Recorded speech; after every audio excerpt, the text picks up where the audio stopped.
So before we get started, I wanted to find out how many people in here have used the DeVol triangle for transformer fault analysis. Okay, so about 10 people in here. Okay, how many people of those 10 realize that there's more than one DeVol triangle that can be used? Okay, so about half the people that have used the first DeVol triangle. So we'll go ahead and get going here. When there are problems inside a transformer, things heat up and either the paper or the oil start breaking down, and you start creating gases, various gases. Just like some of us old guys, as we get older, we produce more gas, so do transformers. So anyway, I know. So somebody suggested that I hand out Gas X, you know, but I didn't know if that was a good idea either. But anyway, so anyway, there's 8 primary gases that people look at, and they're created at different points in transformer faults. And when we're talking about transformer faults, we're talking about problems in a transformer, not actually the transformer faulted and failed. So we're not talking about complete failures here. We're talking about problems inside the transformer. So when I'm talking about faults, since I'm married, most everything's my fault. But those are the things I'm talking about when I say transformer faults, is the problems inside a transformer that are generating these gases.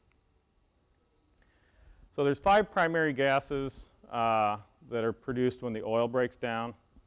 Hydrogen is a key gas because at a fairly low level, around 150, 200 degrees C, you'll start producing hydrogen. And the hotter the problem gets, whether it's a hotspot issue or some shielding or some loose contacts or some loose connections, whatever the case may be, the hotter the problem gets, the more hydrogen you produce. Okay, and once you get hot enough, you start producing other gases like methane, ethane, ethylene, and acetylene. Okay, so generally most people accept that when you create acetylene in the transformer, to get that hot in the transformer, usually around 500 to 1,000 degrees C, you have to have a full metal-to-metal arc.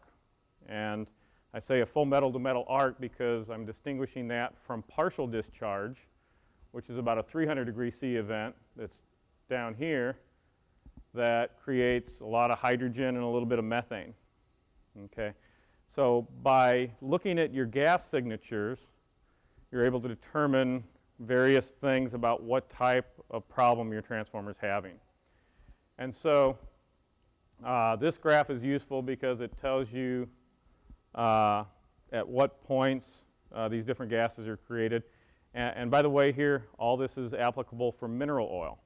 Okay, there are other types of oils that are used today, FR3, different seed oils, and IEEE, IEC, C-Gray are all working on standards for those oils. But most of the transformers in the world today have mineral oil in them. These are the transformers and the oil analysis from dissolved gas analysis reports that labs do. These are the mineral oil is what we know most about. So that's where this comes from, is from gases generated in mineral oil. So I don't know, several folks in here have probably met Dr. Michel DeVol. He's French-Canadian, works for Hydro-Quebec, still works there. He's been there forever, I guess. He actually goes around, he's basically gathered DGA information, dissolved gas analysis information from utilities around the world, and he's helped IEEE gather a lot of information that the new gas standards in C57.104 are going to be released here shortly.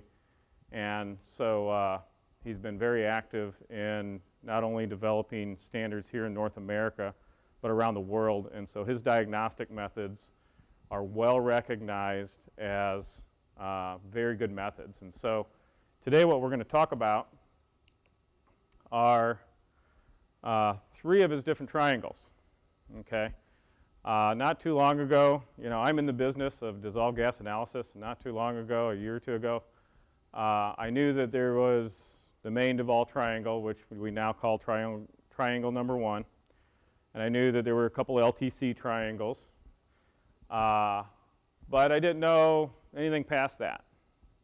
And so if you look at the various different triangles, earlier this week I was trying to compile a list of all the different triangles. I've heard that there's up to 9 or 12 triangles. I think some of those are in development. So the only ones I could find actual documentation on were the 6 of them. And so what we call now triangle number 1 is what we call the classic Duval triangle. It's in IEEE standards, it's in IEC standards, Seagrace standards. And so when people think of the Duval triangle, triangle number 1 is usually what they're talking about. So it's a great analysis tool. Triangle 2 and 3, 2 is for LTCs, for conventional arcing type LTCs. 3 is the classic Duval triangle for FR3 or non-mineral oil. So these different seed oils that are being developed. 3 is an analysis tool for looking at gases and those types of oils. Once you have information on your type of fault from triangle 1, depending on where your point is plotted in that triangle, you may be able to use triangles 4 and or 5. And so 4 is for low temperature faults in mineral oil. 5 is for medium to high temperature faults in mineral oil. And then 6 is for low temperature faults in FR3 or non-mineral oil. Okay? So this is kind of a Duval cheat sheet for the different triangles that can be used for different oils. Now, when you guys take oil samples and send them to labs, most labs will give you some type of diagnostic saying, you know, you're at an IEEE condition 1, 2, 3, or 4, or it looks like you've got partial discharge. It looks like you might have heating in your transformer between 300 and 700 degrees C. Well, it's not because these guys can just look at the numbers on there, generally. Well, a lot of the chemists can, and tell you that. It's because of these diagnostic tools that are telling them, making it easy for them to come to those conclusions. So a few years ago when I started selling transformer monitors, I learned that traditionally people think of gassing in the transformer as 2 different things. First of all, as your transformer, normal transformer operation, your paper starts breaking down. A lot of times you'll start seeing CO or CO2 being generated in your transformer from the paper, and that's historically what was thought. As your paper breaks down, your CO and CO2 levels start increasing. And so what Duval has been working on a lot recently in the past few years is trying to understand a phenomenon called stray gassing. And stray gassing, the theory is that as these new oils are being created, so not only are labs or manufacturers creating different types of mineral oil and seed oils, there's different processing techniques, and where they think the stray gassing is coming from is from mineral oil, that somehow is over-hydrogenated in the processing of the oil, in the manufacturing of the oil. And so what happens is these hydrogen molecules get stuck in the oil, and they don't necessarily show up in the oil when the transformer is new, but as the transformer goes into operation, starts heating up, all of a sudden these hydrogen molecules start getting released from the oil.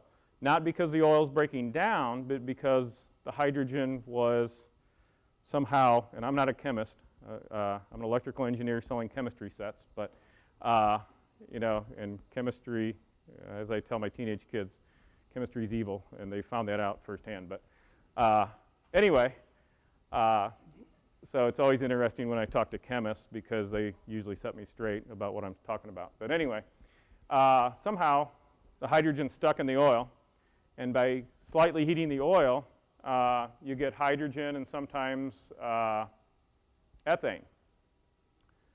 So, and at fairly low temperatures in the transformer, 120 degrees C, at 200, ethane is formed.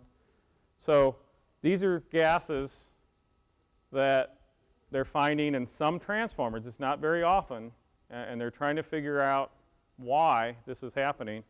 But sometimes these gases are just showing up in the oil for no reason. They'll tear down the transformer, look, no other gases are being generated. And so the theory is this stray gassing is from gases that are somehow impregnated in the oil during the manufacturing process. So these are things, I don't know if anybody's run into that, Paul? Can't say we have, but it makes you wonder. I mean, if we get bulk oil, right. We'll send a sample, I think, to Gold or something like that. Mm-hmm. Before it's even put in the transformer. It's just something that can be detected at the front end. Well, that's the hard part, is it's not detected when the oil is new. The hydrogen is not released until the hydrogen and or ethane aren't released until the transformer starts heating up. So it's not a well understood phenomenon, but what they're calling it today is stray gassing. And I have Dr. Duvall's email if anybody wants to chat with him more about it, but we can, this is what I've learned in the last 6 months, and this is why I thought this would be a good paper to present to let everybody know, bring everybody up to speed on where dissolved gas analysis is going right now and the additional tools that are available to analyze what's going on in your transformers. How long does it take for that to show up once the transformers are Usually, my understanding is it's not too long. That's the problem. We work with a manufacturer overseas, over in the Pacific Rim, that actually had our 8 gas monitors on their transformers and shipped 4 identical units to a customer. The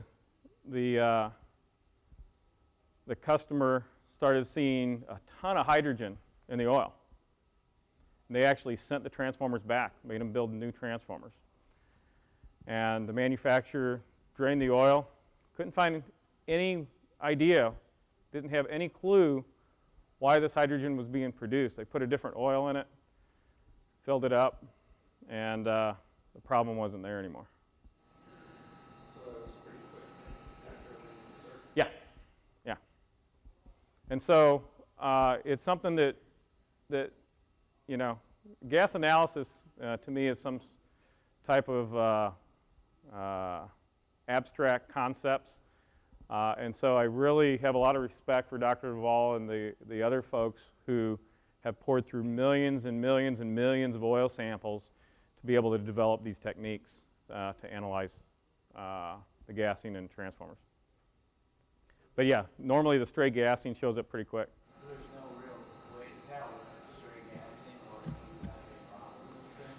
Well, that's why you have to look at what gases are being produced, because normally, if you go back to here, normally if you're 300 degrees C or more, you'll see ethane.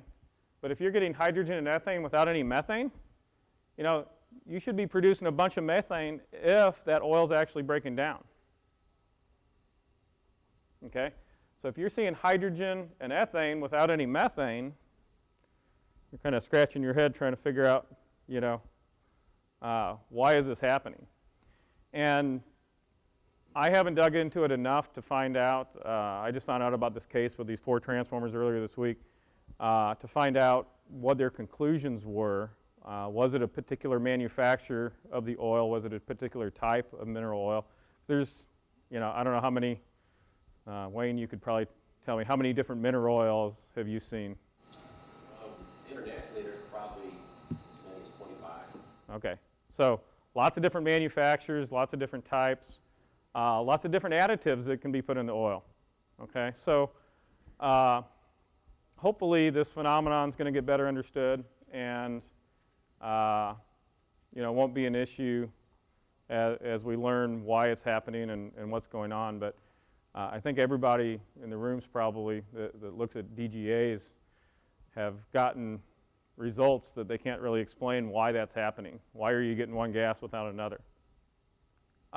Again, this is kind of a summary slide of the different triangles, what they're meant to do, what their purpose is. And really, I'm not going to read it all to you, but basically triangle 1 is for general transformer fault analysis. Again, transformer 4 is for low faults, low temperature faults. And if you look, triangle 1 uses methane, ethylene, and acetylene. Okay? Triangle 2, methane, ethane, and hydrogen. So they're looking at different gases. And then triangle 5, methane, ethylene, and ethane. Okay? So they're different 3 gases, and I have problems looking at one gas and figuring out why that one gas is being produced. Looking at the ratios of these gases, which is what happens in the triangles, is way above my level of thinking. So probably some of you smart guys in the room understand it better than me. So triangle 1, and I want to explain how the triangle works, because in general, what happens is Duvall's triangles always come to a result. You always get a result, because what you're looking at is on this axis, we're looking at methane, CH4, and we're looking at 0 to 100% methane. So if you have only methane in your oil and no ethylene or acetylene, your point's going to be way up here at the tip in the partial discharge range. Okay? And again, a lot of hydrogen's produced with partial discharge and a little bit of methane. Okay, but hydrogen's not on this triangle. Okay? So again, I go back to how did he figure all this stuff out? I don't know. He's much smarter than I am. So there's several other ranges here. So the bottom axis is acetylene. Okay? And here 0 is on the right and 100% is on the left. And so what you're looking at is the ratio of these 3 gases as a percentage. So if you have equal amounts of each gas, then you're going to have a point right in the middle at 50%. And by the way, the lines for methane, the 50% line goes straight across this way. For ethylene, here on this axis, the line actually goes down at an angle.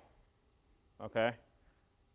So if you have 50% of each one of them, you're going to get a point right here in the D2 region.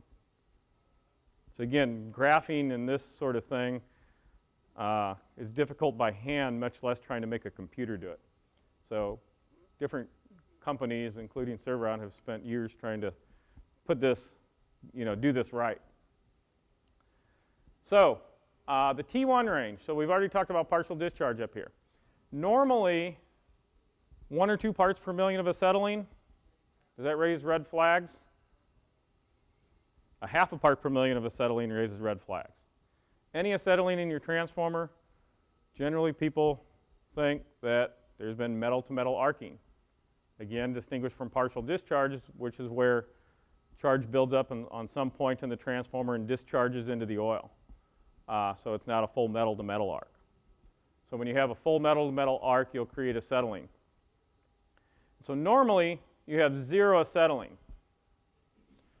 So 99.9% of the DGA samples you look at are going to plot points on this axis, because you have 0 acetylene and you're going to have some amount of methane and ethylene. If you have very low numbers of methane and ethylene, you're not even going to be looking at this because you're not worried about it. A little bit, a few parts per million, nobody's worried about. Once you start getting significant 50 or 100 parts per million, then people start getting concerned and start looking at the diagnostic tools to figure out, what's going on in my transformer. So normally, your point, you're primarily looking at the ratio of ethylene to methane, and your point's going to be somewhere on this line. Okay, methane is generated at a lower temperature than ethylene, so generally you're going to have more methane and less ethylene. So normally, as your fault starts out, or your problem in your transformer starts out, you'll start generating points here in the T1, and as it gets worse, it'll go down to T2, and as it gets worse, you'll go to T3. So if you look at what T1, T2, T3 are, T1 is a thermal fault below 300 degrees C, T2 is between 300 and 700 degrees C, and T3 is above 700 degrees C. Okay? Then once you start getting acetylene, then you start moving into some of these other regions like D1, discharge, low energy discharge, D2, high energy discharge, DT, a combination, and of course PD up here we've already talked about. Another name for PD is corona. So any questions here? You've got to understand triangle 1 and kind of how it works before we move on to the other ones. Okay? Everybody good with triangle 1? Anybody have anything to add to triangle 1 that they've seen from their experience using it? Okay. So we'll move on. So when do you use triangles 4 and 5? So again, most of the time you're, and again, this is triangle 1, so same triangle we were just looking at. Normally, your point's going to be plotted on this axis. Okay? So if the point is plotted in the PD region, T1 or T2, you can use triangle 4. Again, triangle 4 is for low temperature faults. So T1 is for below 300 degrees C. T2 is between 300 and 700 degrees C. Okay? Triangle 4, low temperature faults. 4 is lower than 5, so 5 makes you think of high temperature faults, right? So if your point is plotted in the T2 or T3 regions, you can use triangle 5. Okay? And so these other triangles tell you give you more diagnostic information about your fault. So let's look at triangle 4. Again, you have the same triangle shape, but now you have different regions. Okay? So starting up here, you still have the partial discharge region. What's that S for? Oh, that's that stray gassing thing that I was talking about. Okay? And again, in this area, the theory is they think it's coming from the different type of oil that's in there, or from different types of oils and how they're processed. But that's just a theory. It hasn't been confirmed, to my knowledge anyway. So what they're calling that is stray gassing. Okay? If it's down here in the C region, possible carbonization of paper. Okay? That means when we say there's a fault in the paper, that doesn't mean the paper's bad and well, it could be bad, but what we're talking about is whatever's getting hot in the transformer is covered in paper. So the winding, the leads, different parts inside the transformer that are covered in paper, if it's getting hot, it's probably going to show up here in the C region. Okay? The O region is overheating. Okay? Again, we're talking about low temperature faults. So it's not too uncommon for people to let fans fail, or the cooling circuits quit working, or you overload your transformers and you get some overheating. Okay? Now, this little triangle here, there's no symbol in there, right? Well, if your point falls in there, he doesn't have a diagnosis. You know, again, there's always oil samples that you can't figure out what's going on, why it's going on. And so one of the things I forgot to mention about triangle 1 here, triangle 1, what they found in the field is triangle 1 is about 90% accurate, which is why it's such a popular tool, because 90% of the time, what this triangle's telling you is correct. It's not 100%. There are no 100% guarantees in any of this. Okay? Triangle 4 and 5, what they found is they're about 80%. They're correct about 80% of the time. Okay? So still, very high percentage of the time, they're going to be correct. But sometimes there's these regions, and it doesn't happen very often, but your points are going to show up in those regions that are indeterminate. Okay? So, again, triangle 1, we were looking at methane, ethylene, and acetylene. Triangle 4, now we're looking at hydrogen, methane, and ethane. Okay? So 3 different gases. Well, two of the 3 are different. Okay? And so drawing conclusions from these 3 gases, again, if your fault's in the T1 or T2 region, low-level heating, then you can use triangle 4. And this will help you primarily determine, is it a stray gassing issue where you don't really know what it is, or is the problem in paper? So the good thing about this is it tells you if it's in the C region, whatever the problem is probably wrapped in paper. Okay? So if it's wrapped in paper, then you at least have an idea of what's going, where to look for some discolored paper and stuff when you go in and look in the transformer. If it's not in the C range, then the assumption is then whatever it is not wrapped in paper. Now historically, what I learned when I first started doing selling DGA monitors was that if your transformer is producing CO and or CO2, those gases are produced when the paper breaks down. But now this smart guy named Michel Duval,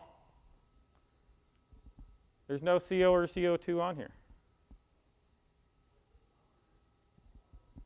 Duval is very convinced that the 5 other fault gases, 5 out of the 7, there's 7 primary fault gases, CO and CO2 are 2 of them.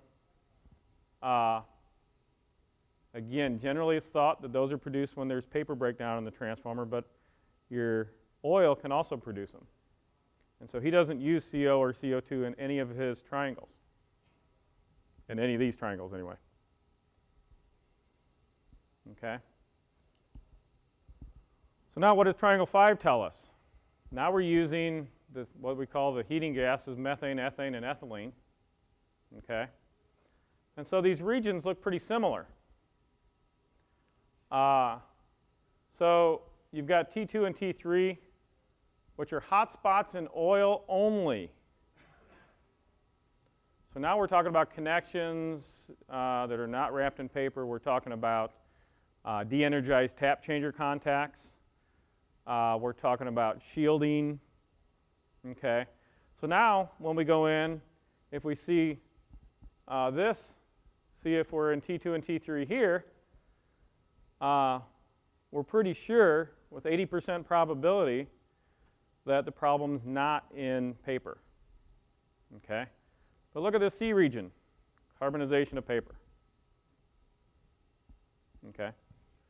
So again, triangle 5 can be used from the original triangle 1. If you're in the T2 or T3 region, you can use triangle 5. So what I didn't point out here is that if you're in the T2 region, you can use either one. And actually, I recommend using both. Okay? And it just so turns out, most of the faults that I've seen when people send me DGA information happen to be in the T2 region. T1, people aren't too worried about. Low-level heating, you're generating a little bit of gas. Once you start getting into T2, people start getting concerned. Okay? So let's look at a use case here. Any questions on 4 or 5? Okay? So these are meant to be used together most of the time when you have a fault and the points plotted on triangle 1. Most of the time, you're also going to be able to go use triangles 4 and 5 if you have software that gives you that capability. Okay? because believe me, you don't want to do it by hand. I guess you can. Probably get good at it. You know, relay guys, they do a lot more complex stuff than this. So let your relay guys start working on this for you. Right, Jan? They don't have enough to do already, right? Okay, so here's a use case. This is a pretty small transformer, 1100 MVA. So now this is a huge transformer, probably about the size of this room. Three-phase, 1100 MVA, 345 kV generator step-up transformer. Big transformer. A lot of customers these days are putting 8-gas monitors on their GSUs. Usually the generator step-ups are the first place you'll put them. Almost all nuclear plants have 8-gas monitors on their generator step-ups and so forth. I'm not particularly familiar with where this one was, but this is a good case to help illustrate the use of triangles 4 and 5. So what you see here is over a 3-day period, the way this software works is if there's no gas detected, it doesn't even show it on the graph. So once the gas is detected, then it starts showing it on the graph. So prior to this point, there was no acetylene in the oil. This is acetylene here. And so, and this is a logarithmic scale. So this is 1 ppm here, 10, 100, 1,000. I don't know how well everybody can read that in the back of the room with all these lights. So here, acetylene started getting produced at half a part per million. Okay, so when your acetylene hit a half a part per million, your hydrogen, up here in the blue, was about 12 parts per million. Well, by the end of the day, acetylene was a little over 1 part per million. Your hydrogen jumped up from 12 to over 100 parts per million.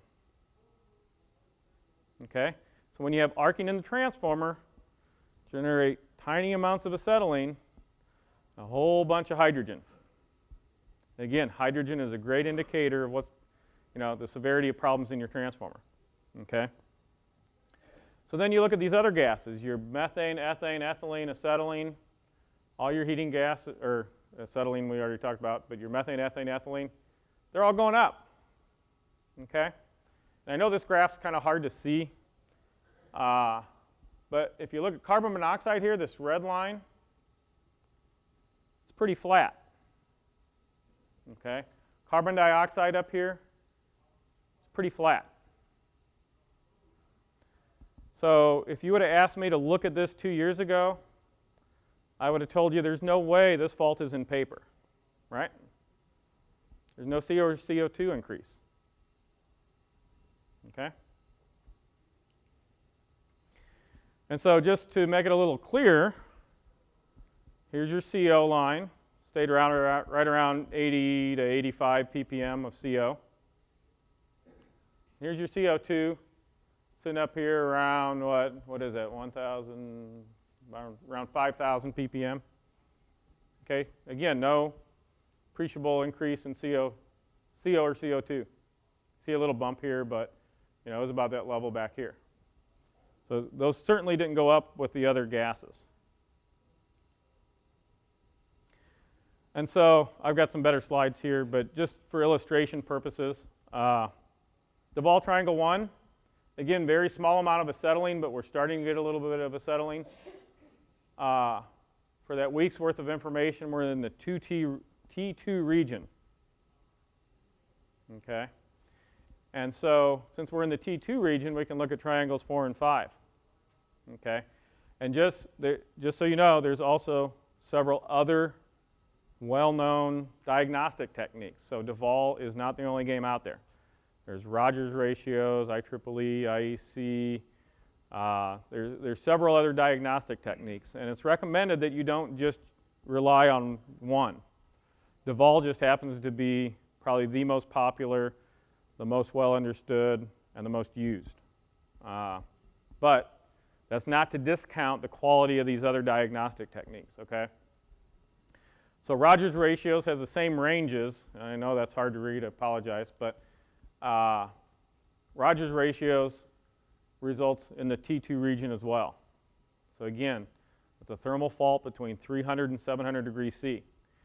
Now, the arcing is actually higher than that, but that's the primary fault, is what this is showing, because that's most of the gas that's being generated in the transformer is from a thermal issue between 300 and 700 degrees C. So after 3 days, they said, you know, this fault isn't going away. It's arcing. We're going to take this thing out of service. They took the transformer out of service, drained the oil. This is what they found. There's no question that this fault was in paper. Think there's a little paper degradation there? Absolutely. Okay. So when they peeled back the paper, they found that there were some bad crimp leads. Okay? You can see the discoloration on these leads, on the end leads, compared to the shiny copper on the other leads. And so I don't know if it was an end of a shift change or what, and the second guy got to do these crimp leads on the ends, but all 4 of the crimp leads on the ends showed severe overheating until the paper broke down enough that it started arcing. Okay? And so for this particular case study, I brought back what Duvall's telling us. Okay? So first of all, Duvall triangle number 1. All the points are in the T2 region. Okay? This dotted line, white dotted line, shows the last point from the data set. Okay? So as you can see here, it started, and again, this is only a week's worth of data, so there's a lot more history here, but this is just for illustration purposes. You can see that the problem was getting hotter and hotter and getting worse as we're moving from the T2 region down to T3. Okay. So now triangle 4. Again, we're in the T2 region, so we can use 4 or 5. Okay? 4 and or 5. So triangle 4. Triangle 4 tells us over that week period, the whole time that fault was in paper. Okay? Again, this is why you use these triangles. And again, this is about 80%, it is accurate about 80% of the time. Triangle 5, same thing. Carbonization of paper.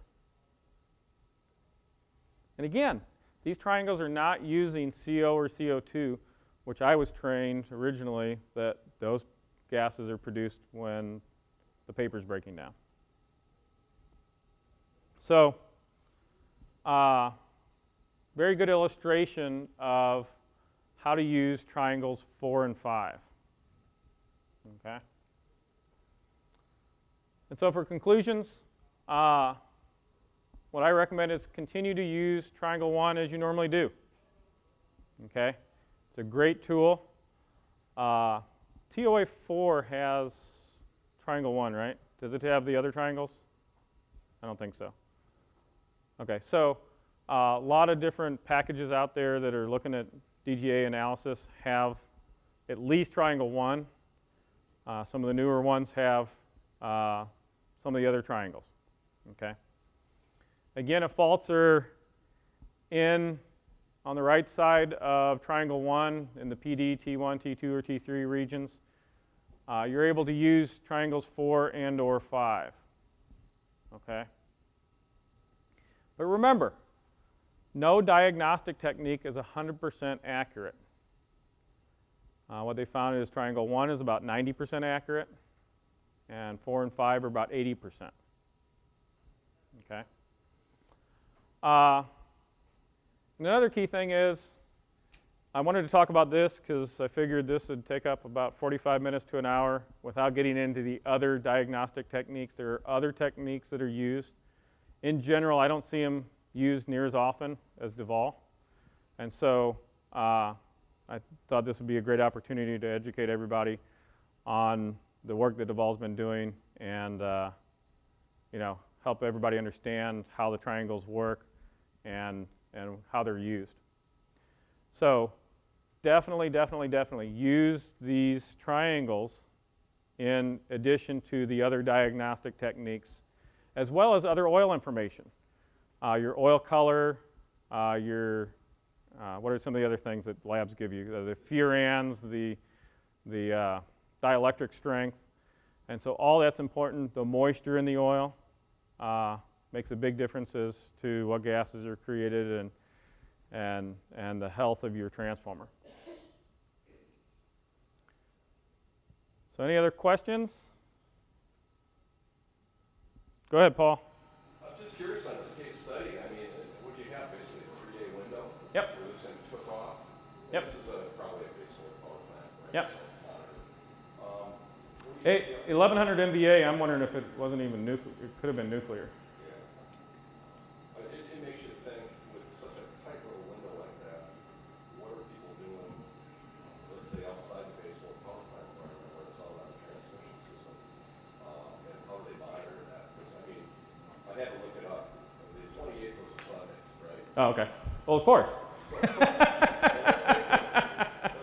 These things don't happen during the week, during normal work hours, do they? Well, it takes off that Friday evening, you know. Uh-huh, sure.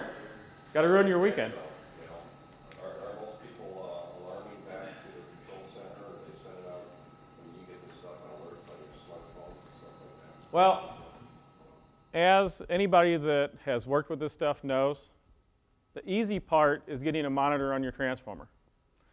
The hard part is always getting that data back from the transformer to somebody who knows what that data means. So telling a dispatcher that you have 2 parts per million of acetylene, he's like, so what? I got bingo tonight too. What does that mean to me, right? So that doesn't tell them anything. And so what I see as an industry trend is people are, because there's so much information in all these gases and moisture, all the diagnostic tools, you want to be able to use the software that goes, you know, if you've got an 8-gas monitor, you want to be able to use that software, bring that data back, and use that software for analysis, okay? Depending on how much work you do in the communications, communicating that data through SCADA and then having a SCADA to PI interface and then PI to your software interface and all that stuff, it can get very complex. And so what I see most people, and the trend in the industry, what people normally do is, or what I actually recommend is put an alarm contact on your monitor that's wired into SCADA. So you get a transformer monitor alarm, okay? Then, a lot of utilities, cell modems are taboo, you can't do it, but what I like to point out is at most nuclear plants have 8-gas monitors, and most nuclear plants have cell modems on those monitors because it's such a pain to get a wire from that monitor inside the plant walls.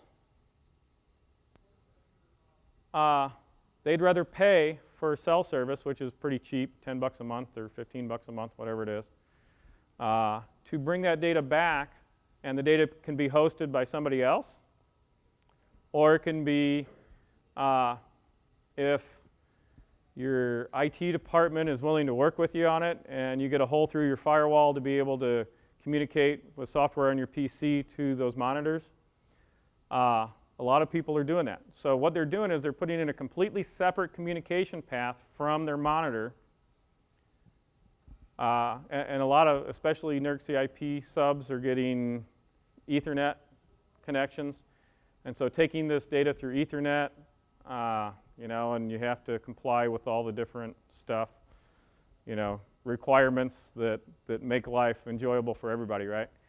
And so getting that data back, probably the most popular thing I see today is cell modems. The cell modems are cheap, the service is cheap, and what I see is it takes a half a day or a day and a half, depending on the type of monitor you're putting in. It takes a day to put in a monitor, okay? It's not uncommon for me to see 6 months or a year later, there's still no communication to that monitor. So if it goes into alarm, nobody's going to know it. So what I recommend is having an alarm contact on your monitor, go back through SCADA, let your dispatchers know, call Wayne Henry right, Wayne? Or one of Wayne's guys. Call somebody, you know, let the substation maintenance guys know that you've got a problem, okay? You've got a monitor alarm. And, or what some companies are doing is they have asset, like AEP has a whole asset management group. That's all they're doing is trying to monitor their substation assets. And this whole group is dedicated to this type of thing.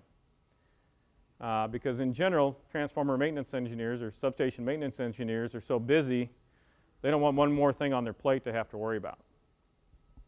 But the key is to get this information. At a power plant, it's not a big deal. If you get an alarm, have somebody run out and download the thing and see what's going on, okay? Or, you know, if you work out the communications, do the communications, and you can see all the gases in real time, log them in your historian, whether you use Pi or whatever. And, but in substations, it's a different ballgame. And so most substations, you got cell coverage, slap a cell modem on there. And I'm doing this with a customer right now, is we put a monitor on a unit, and we put it in the beginning of December, and they're still waiting on their IT folks to get the information into SCADA. Well, when we put it in, we put a cell modem on it. And so I log into that cell modem about once a week, see how this thing's going. It's a small rectangular core transformer. I'm not going to name names, but probably everybody knows what I'm talking about, especially in Illinois here. Last year, this transformer had 200 parts per million of hydrogen. Today, it's got between 5,000 and 6,000 ppm of hydrogen. This is a 6 or 7 year old transformer. And we suspect, based on the DGA, it's partial discharge. So are there things that can be done on that transformer to mitigate that? That's what they're looking at. And that's why they're putting a monitor on it. The problem is they got a problem transformer, they put a monitor on it, and now they don't have access to the monitor because even though I can get to that monitor through the cell modem, their IT group hasn't opened that port on their firewall or told them an open port that they can program the cell modem for. So I have to download it once a week and send it to the guy because even he can't access it because of his IT group. And so I used to work with Con Ed in New York. Now, Con Ed's a huge, they're like kind of like a government entity, but their substation maintenance group did a very smart thing. They hired a guy off the IT help desk to become a substation maintenance engineer. And at Con Ed in New York, with all the security concerns in New York, what they did was they took, they've got, I don't know, probably 100 AGAS monitors out on their system. And they put cell modems on it, encrypted, not only encrypted the data coming directly off the cell modem, but their cell carrier, which happened to be Verizon, put all the communication of those modems on a secure path. So it's not only encrypted at the point that it leaves the transformer, it's also encrypted again when it hits the Verizon network. And so when they pull it off the Verizon network, it's encrypted all the way back to their server. Okay, so this IT guy from the IT help desk and substation maintenance figured all this out. And so the way they got that to pass their NERT process was he told their IT guys, this is the type of encryption I'm using. This is the box I'm using to encrypt it. This is the Verizon network. This is the security that they have on the Verizon network, the encryption types. You know, a lot of information that a hacker is not going to have. So he told them exactly how the architecture was set up. And they worked for 2 weeks to try to hack into that data, and they never could get in, so they passed it. And so a lot of people like to take the easy road, say, I'm just going to wire an alarm into SCADA, and if it goes into an alarm, I'll send somebody out. Well, today that's getting harder and harder to do because you got less and less of those somebodies to send out, right? And so getting the data is always the hard part, but it does give you the opportunity to be creative. And there's a lot of different things that you can do today. And like I said, I see cell modems being probably the most popular, especially at utilities that are rolling out large amounts of AGAS monitors, because having an AGAS monitor out there is great, and it's going to give you a lot of good information if you can get it.